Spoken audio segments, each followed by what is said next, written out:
The heavy downpour in parts of the country over the last few days has left many still counting their losses. The Nigeria Meteorological Agency, in charge of the monitoring and forecasting of weather conditions, has consistently raised alarm on the intense rainfalls the country should expect. But it would seem that many turned deaf ears to these warnings. Now, the seemingly endless rains are a source of concern to many, especially those already feeling the impact of flooding and flash floods in the country. As the 3-day bracket enters day 2, what is the impact on the highly prone areas, and what can and is being done to mitigate these consequences? On this edition of the program, experts will be on hand to address these and more questions. I'm Dennis Adignoye. Welcome to Nigeria Today.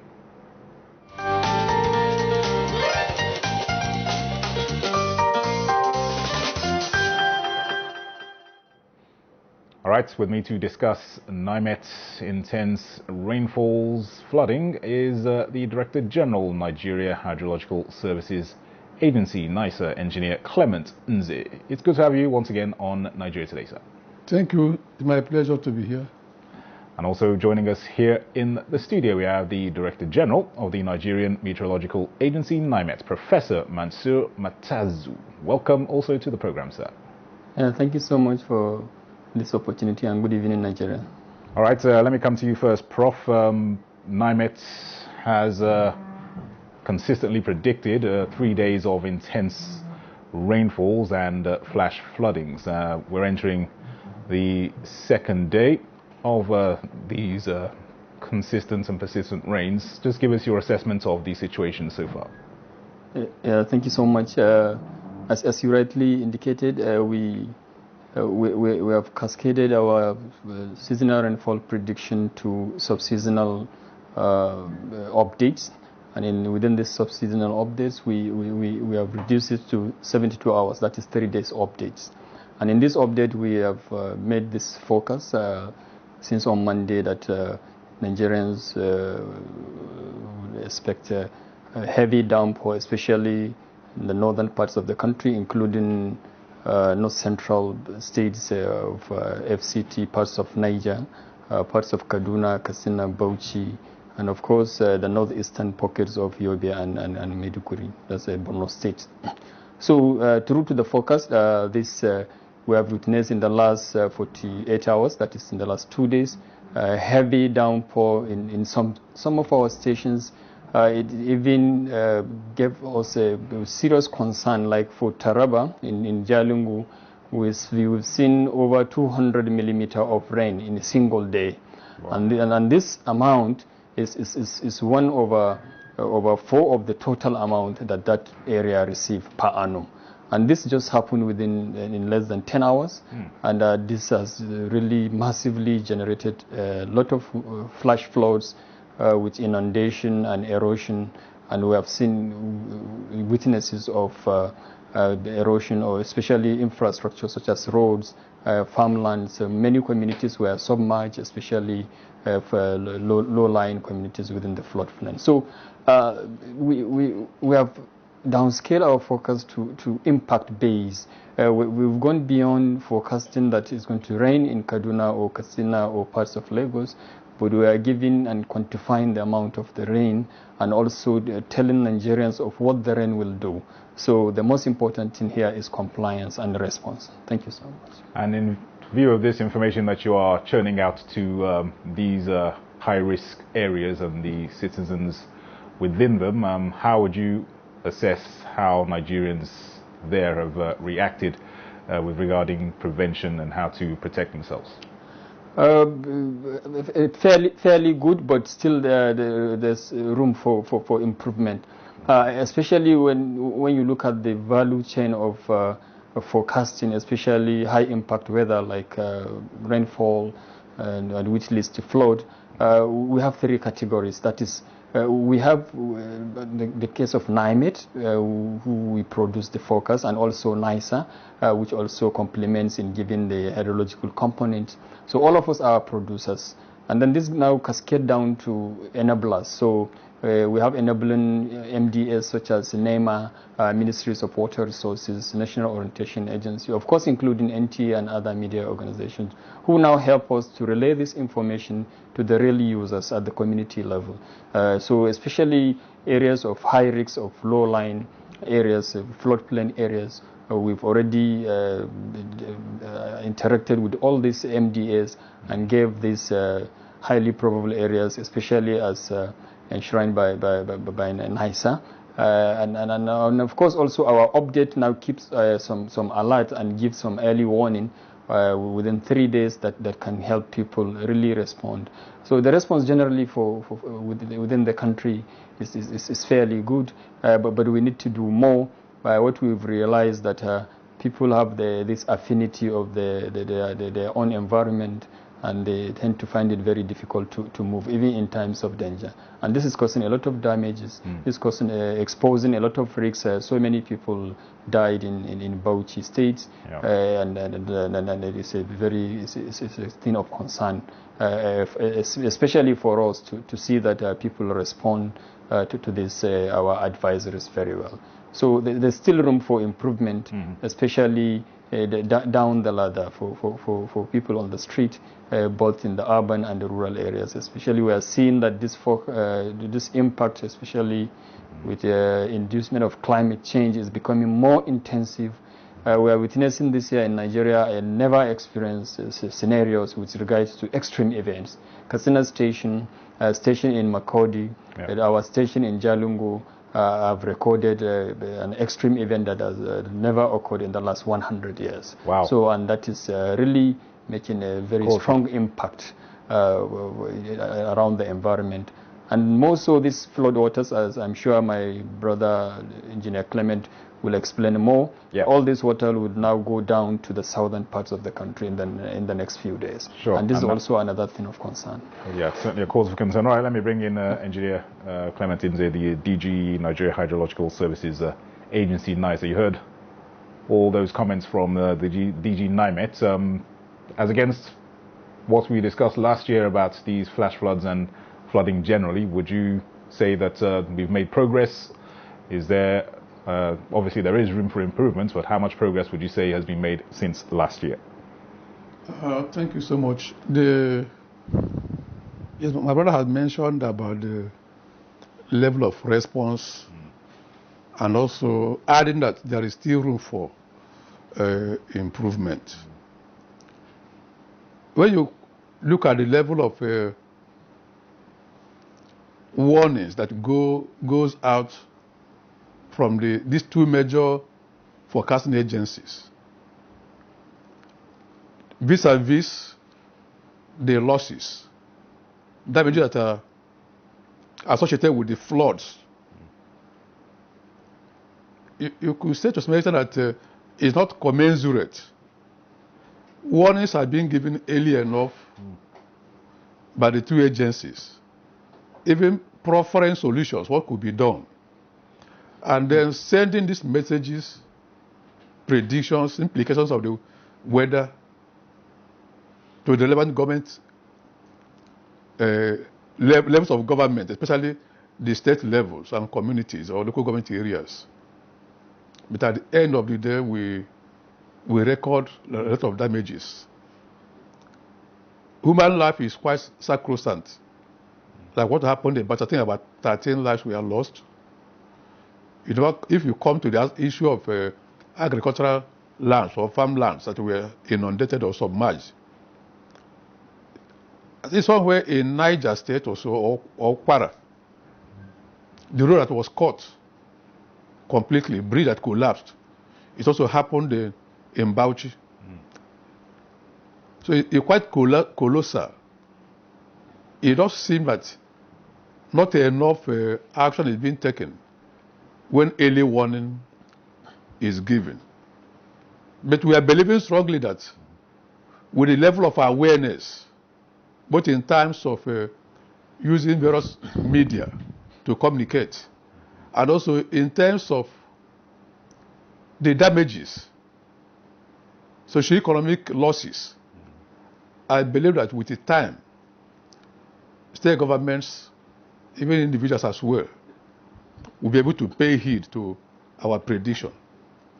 All right, currently you're talking about intervention, government interventions. Are there measures from your experience and understanding being put in place for those, for example, being asked to relocate temporarily? What are the measures in place by government? You see, like I can't remember whether, I think either in the radio station I was speaking last week, that we are already almost at the middle of the flooding season in Nigeria. This is not the time to begin to construct drainages.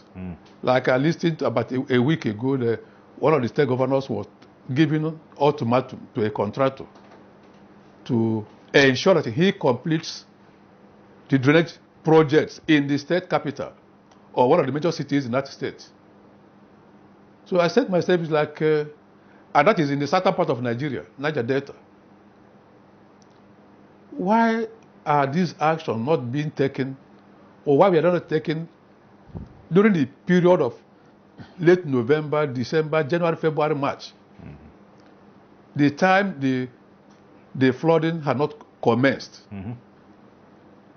But it's worrisome that it is by the time we are in it, we begin to see actions here and there, and you can be sure it doesn't make much impact compared to doing those things during the dry season.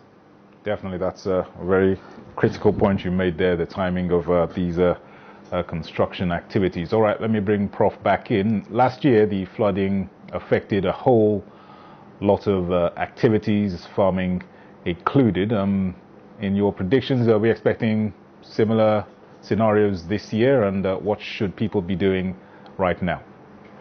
Oh, okay, thanks so much. Weather and climate, they behave and they vary. Even without climate change, there is climatic variability. So one season will distinguish itself from the other season. So this year, we've already made the prediction as early as February, and we gave 3 to 4 months lead time of early warning, and provide some solutions and in form of advisories based on all the socio-economic sectors that are being impacted by weather and climate. So for the summary of our forecast, and it still stands as of today, that this year is going to be normal, and substantially in most parts of the country they will experience, and they're already experiencing above normal rainfall pattern. That is in form of rainfall amount, in form of the rainfall intensity, and also other contributing factors within the growing season. As made mention by DG NIHSA, Engineer Clement, that we're in the midst of the season, especially the active months are July, August, and September, in terms of rainfall activities, especially in the north. And the north serve as the source of most of these rivers that goes downstream to the southern parts of the country. So a lot of accumulation is happening now. The soil moisture almost has reached a threshold that any amount of rainfall can generate floods, and that is what we are witnessing, cases of flash floods, and which erodes a lot of infrastructure, including farmland, and which is a very cause for concern, especially with regard to food security in the country. So we always provide effective advisories, especially in agriculture. We having the climate smart agricultural practices. We are downscaling our forecast in collaboration with the ADPs and other state governments and development partners, and providing some adaptation mechanisms.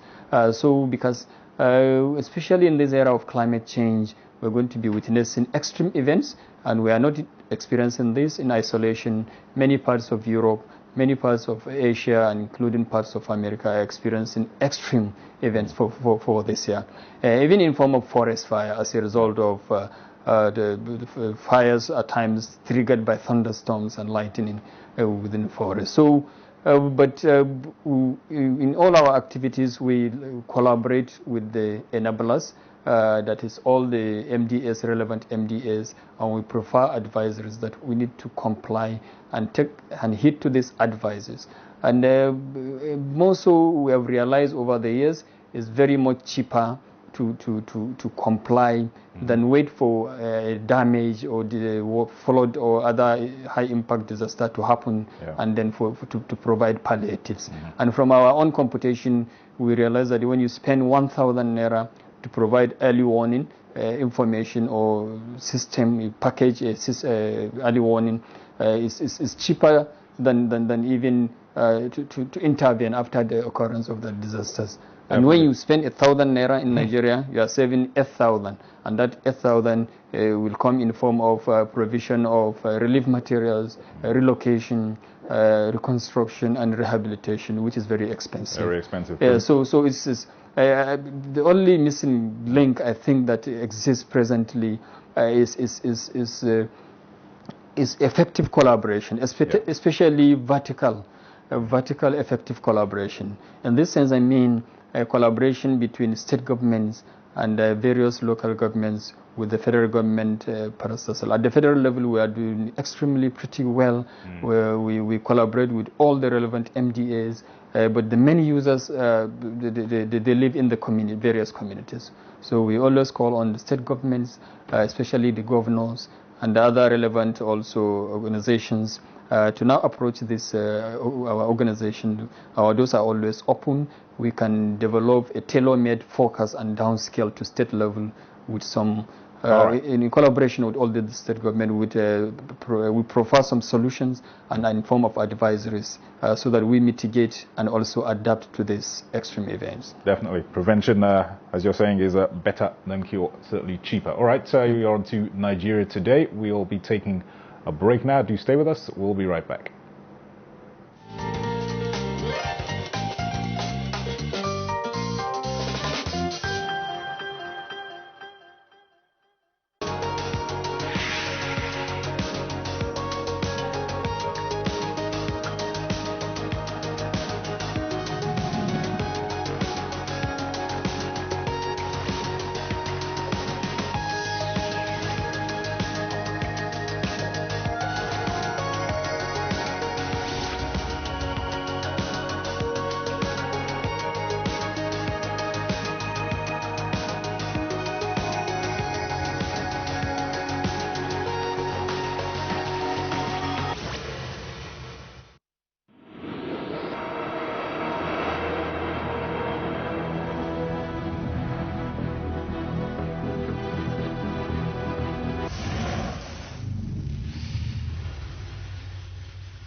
All right, welcome back. The program is Nigeria Today. If you're just tuning in, we have been discussing NIMET, incensed rainfall and flooding. We have the DG of NIMET, Professor Mansour Matazu, in the studio here with us, as we also have Engineer Clement Nze, DG NIHSA, the Nigeria Hydrological Services Agency.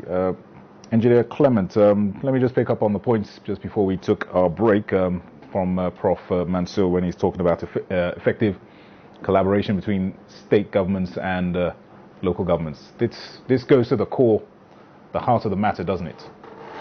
To addressing these challenges that we face seemingly on an annual basis with regards to flooding and flash floods. No, certainly, that is the missing link. Yeah. The predictions we make at the federal level, and I start to be corrected. These two agencies, NIMET and NIHSA, at the federal level are the main weather forecasting agencies we have. And efforts are made by these two agencies of federal government to cascade the information, the details of the predictions to the state level. For instance, in 2020 and also 2021, the Honorable Minister of Water Resources, Engineer Suleiman Adamu, sent letters to each of the state governors in Nigeria ahead of time. And in that letter endorsed by him, each state governor was informed, notified that these are the names of the local government areas in your own state that are vulnerable to flooding in the course of the flooding season in Nigeria. And the ABCD we are given as what we could do at this time to avert the imminent flooding disaster in the country or in your own locality. And the state government, or each state government in Nigeria, has the apparatus. You have the local government that are there, local government councils. You have the town planning authorities. Each state, I believe, has state minister of water resources, environment, and so on and so forth. They were advised to heed the warning, mobilize their people, just like they do maybe during electional campaign. But we discover that at the end of the day, no action is taken. So that is the missing link. Mm-hmm. The disaster, the flooding issues are in the states. In Abuja here, we could see action being taken by relevant agencies of the FCTA. Demolition of houses. I think last year about 250 houses were removed. Some have been marked for demolition for this year. And you could see them doing sanitation program, going from one rural community to the other, and also excavating rubbish. All the block drainages have been opened here and there. But you move to the states, you hardly see such. Only when you see the actors, the government actors are, when the disaster has happened and the cameramen will be there and so on and so forth, nothing actually, the damage has been done. So the missing link is that the states are not paying adequate attention to ensure, if I may use that word, that our predictions do not come true. Because when we say that we are a local government area, mention the locations will fall to flooding. And that these are the things you could do to avert it. If they have done such things or they do them, the disaster will not be there. Flood will always occur. So long as there is rainfall, flood is another component of it, of nature. And it is a potential hazard that if necessary steps are not taken, it will translate to disaster. So that the missing link is that at the state level and then local government councils. All right, Prof, let me come back to you for your closing remarks. Obviously, we've talked about the major components as to what causes these perennial floodings and how seriously or otherwise your predictions are being taken. Give us your words of warning and advice to state governments and Nigerians in general about how serious this issue is given climate change variables and what they can do to prevent this situation escalating. Okay, thank you so much. I would like to mention that weather is life and life is weather, and we need to take the weather as a component of our environment, and we need to integrate it in all our planning. And this entails on heeding the advisories. Mostly we prefer via social different platforms, including the social media. So our website, and then also we also engage a lot of interaction with media organizations and of course relevant MDAs. That the climate globally is changing, and Nigeria, NIMET, we have realized, when based on over 130 years record that we have, that we are witnessing localized indicators that shows that climate change is happening locally in Nigeria. And as a result of this, we tend to have a high frequency of these intensities in form of high intensity rainfall, in form of we never experience storm, strong wind with gustiness that can cause destruction, at times behave like a tornado, and also in form of extreme events of even dry spell. Dry spell happen even within the rainy season. We have witnessed this, and of course also certain changes of different parameters, which eventually cause for concern for relevant MDAs. All right. We're doing pretty well even in West Africa presently. NIMET, we provide daily weather forecasting services to Liberia and Sierra Leone under the federal government partnership program, and that shows how relevant and because of the precision and the visibility that Nigeria is attaining, and we always say that means within the country we also should be seen very serious, and also our advisories should be really integrated into daily activities. All right. Thank you very much, Prof. Unfortunately, our time has expired, but thanks for your insights and expertise on this issue. Professor Mansur Matazu, Director General, Nigerian Meteorological Agency, NIMET. Thanks for your insights, sir. Thank you. And thanks also to Engineer Clement Inze, as ever. Thank you, sir, for your thoughts and perspectives on this issue. Director General, Nigeria Hydrological Services Agency, NIHSA. Thank you, sir. My pleasure. Thank you. And thanks to you out there for watching. Nigeria Today is live every weekday at 7:30 in the evening. Also watch this and other editions on youtube.com/NTA News 24 Hub. My name is Dennis Adigunbo. Thanks for watching.